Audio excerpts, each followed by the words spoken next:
by Shatner seeing a televangelist on TV. Back in the 80s, TV was dominated by along the lines of Oral Roberts and Jim Davis, who were nothing more than con artists whose religion instead of find the lady. If you want to know how religious people actually felt about televangelists, well, ask an atheist how they feel about the Dawkins Prize going to anti-vaccination group Bill Maher, and he'll know. Embarrassment by association. In any event, besides his belief in God, there's actually not much in common with Cybok and televangelists. His ability to find people's hidden pain and take it away, less like Oral Roberts and more like Dr. Phil. It's also one of the bits I have a hard time swallowing. Sure, chicken skin here looks like he's made of egg and Ian has the self-love of mealworm. But Cybok does this shit with everybody, and just to convince John here to give up his field of dry ice mine and join in Cybok's quest, it'll do the same for just about everybody else. Now, you don't need to be a psychologist to know that one single incident of pain isn't going to traumatize every single person, but not to the point where they'll give up everything if that is taken away. I find it hard to believe that someone even to make Sophie's choice is going to be in the same boat as any of the rest of us. That any of that stuff is going to be so subconsciously overwhelming that its absence will drive us to the things we see here. You think such people would be walking balls of fairly fettered hostility or depression, and not well-adjusted and responsible people? Join my quest. What is it you seek? What you seek? What all men have sought since time began. Ultimate knowledge. Oh, well, that's what Chicken Skin here was seeking, digging holes in the ground, probably not the right path. But to complete his plan, Cybok needs a starship, but there aren't any on Nimbus 3. That's real forward thinking. After that, he'll head to the Amazon to get some penguins. Since he actually needed a ship to get to Nimbus in the first place, we must kind of wonder just what kind of idiot this guy is. Once we see his plan really unfolding, it's just unbelievable. It's the kind of stuff you only get in bad movies. Cybok decides to pull his hood back and reveal his pointy ears, causing Chicken Skin to declare in amazement that he's a Vulcan. He then starts doing his impression of one of those animatronics you see at Chuck E. Cheese. And he is almost lifelike.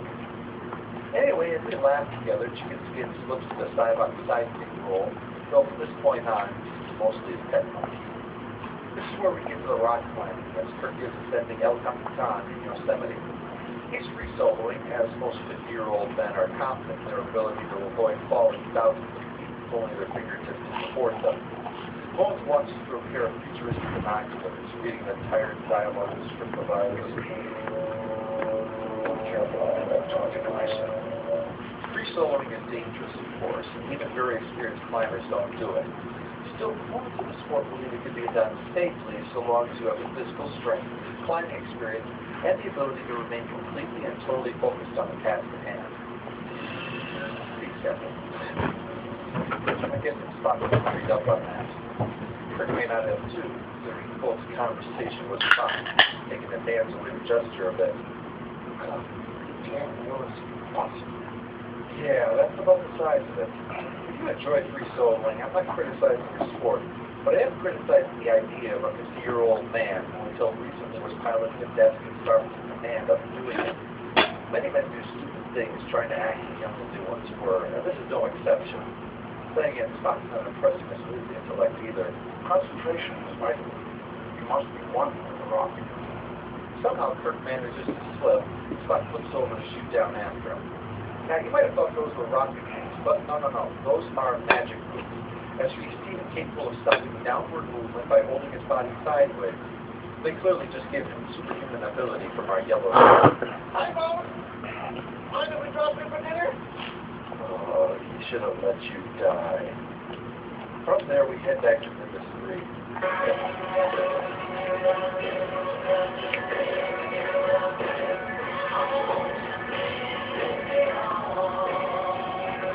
The writer enters the bar. Its sign includes Catwoman on it, so she's apparently the main draw. And it's filled with such alien things as a pool table with water in it. The previously mentioned triple-breasted Catgirl, showing us that Shakara's folk addiction led her, like many a young starlet, to crash and burn by the end of the 80s. It turns out that for some reason, the 3 delegates to Nimbus 3 have their offices located in the back of the titty bar. So I suppose government in the future will just strip out all its defenses. I'm also fucking up Paramount executives. She meets the two other delegates. One of them is veteran character actor David Warner. I mentioned he was the bad guy in Myers time after time, and is thoroughly wasted in his minor role as the Federation ambassador, St. John Talbot. He introduces General Corps of the Klingons, who, in keeping with the intellectual humor of the piece, belches his greetings to the new Romulan ambassador. But she won't have long to adapt because Cybok's approaching. And so is his army.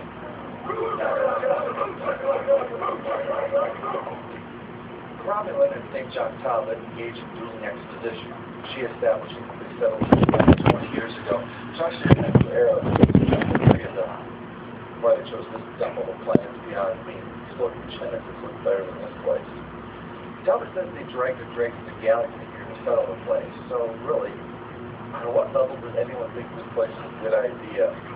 Shatner was going for a gritty and realistic look to the picture, and fair enough. But an ounce of common sense goes a long way, too.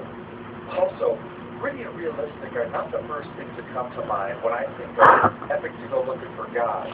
So it all comes crashing down as the dregs make their assault.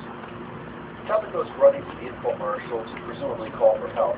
The Cybok sportsmen have invaded the titty bar and order him away.